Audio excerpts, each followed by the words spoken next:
आहेत। आपण जर बघितलं तर एरवी देशाच्या राजकारणात ज्यांची चर्चा होत असते अशा मंत्री पंकजा मुंडेंनी आज स्वतः शेतामध्ये ट्रॅक्टर चालवले। तरी नेमकं काय प्रयोजन होतं ट्रॅक्टर चालवण्याचं? नांगरायचा प्रयत्न करते, पण एवढी गर्दी मी इथे आहे सगळ्यांची की ते मला वाटेल कोणाच्या अंगावर जाईल, म्हणून मी आपला हळूहळू चालवलं। आता कोणाला न सांगता येईन एक दिवशी शेती करायची आहे मला, जैविक शेती नाही, मला नैसर्गिक शेती करायची आहे। आणि मी आचार्य देवव्रत जे आपले गव्हर्नर होते त्यांच्या लेक्चरनी प्रभावित झाले आणि कॅन्सर मुक्त आणि प्रदूषण मुक्त असं आपल्याला अन्नधान्य आणि जमीन हवी असेल तर जैविक शेती हेच फ्युचर आहे। तर तो एक संकल्प मुंडे साहेबांच्या पुण्यस्मरणाला मी घेतला। शेतकरी होते मुंडे साहेब, मी शेतकरी आहे, प्रत्यक्षात शेतीमध्ये लक्ष घालायची इच्छा अनेक वर्षाची होती। आज संकल्प केला, ते करते। दुसरं एक पेड पिता के नाम, मोदीजींनी सांगितलं एक पेड माँ के नाम, तर आम्ही माँचाही पेड लावणार आणि आम्ही पिताचाही पेड लावणार। मुंडे साहेबांना तो दर्जा लोकांनी दिलेला आहे। मुंडे साहेब लोकांच्या घरामध्ये आपल्या एखाद्या म्हणजे घरातल्या मोठ्या लोकांचा फोटो नसेल पण मुंडे साहेबांचा फोटो लोकांच्या घरात असतो। त्यांच्या हृदयामध्ये पित्याचं स्थान मुंडे साहेबांना आहे आणि म्हणून त्यांना मी आव्हान केले पर्यावरण वाचवण्यासाठी।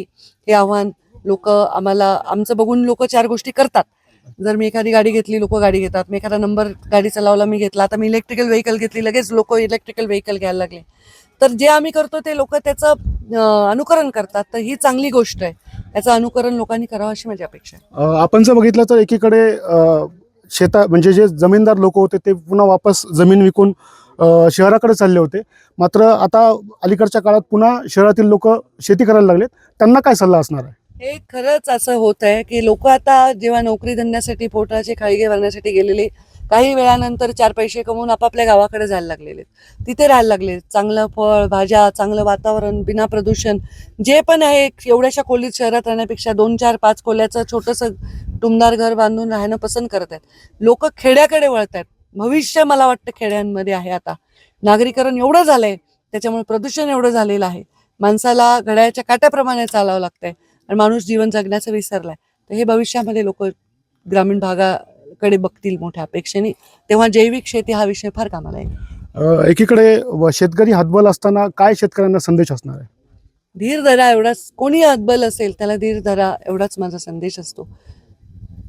एखादा शेतमजुरी करणारा मजूर असेल, एखादा क्लर्क असेल, एखादा शिक्षक असेल, एखादा इंजिनियर असेल, प्रत्येकाला संघर्ष आहे। पण शेतकऱ्याचा संघर्ष हा हवामानावर अवलंबून आहे आणि त्याच्या पुढे फार मोठे प्रश्नचिन्ह होतात, त्याला जीव द्यायची वेळ येते। तर असं होऊ नये यासाठी धीर धरा आणि सरकार पाठीशी उभा आहे असं मी शेतकऱ्यांना सांगतो। मगाशी भाषणामध्ये एक तुम्ही असं वक्तव्य केलं होतं की गोपीनाथ गडाचं उद्घाटन आहे ते स्वतः अमित भाई शांनी केलं होतं, आता मोदींनी यावं अशी इच्छा आहे। आता माझं म्हणण्याचा अर्थ आहे की मोदीजी वगळता सर्व नेते येऊन गेलेले आहेत दुसऱ्या राज्यातील, केंद्रातील, तर कधीतरी मोदीजी येतील असा प्रसंग यावा।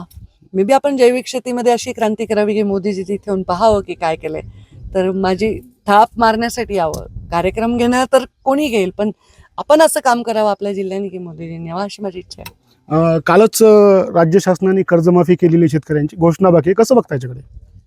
ती तर आधीच डिक्लेअर केलेली गोष्ट आहे आणि फार प्रचंड अतिवृष्टीचं नुकसान भरपाईसाठी शासन शेतकऱ्यांच्या पाठीमागे उभे राहिलेलं आहे आणि हेच मी म्हटलं की शेतकऱ्यांनी धीर धरावा। नक्कीच। तर या होत्या मंत्री पंकजा मुंडे। आपण जर बघितलं तर एकीकडे राज्याच्या राजकारणात सक्रिय असणाऱ्या पंकजाताई आज आपल्याला ट्रॅक्टर चालवताना आणि नांगरताना दिसून आल्यात। कॅमेरामॅन प्रमोद जोशीसह मी स्वानंद पाटील, ABP माझा, परळी, बीड।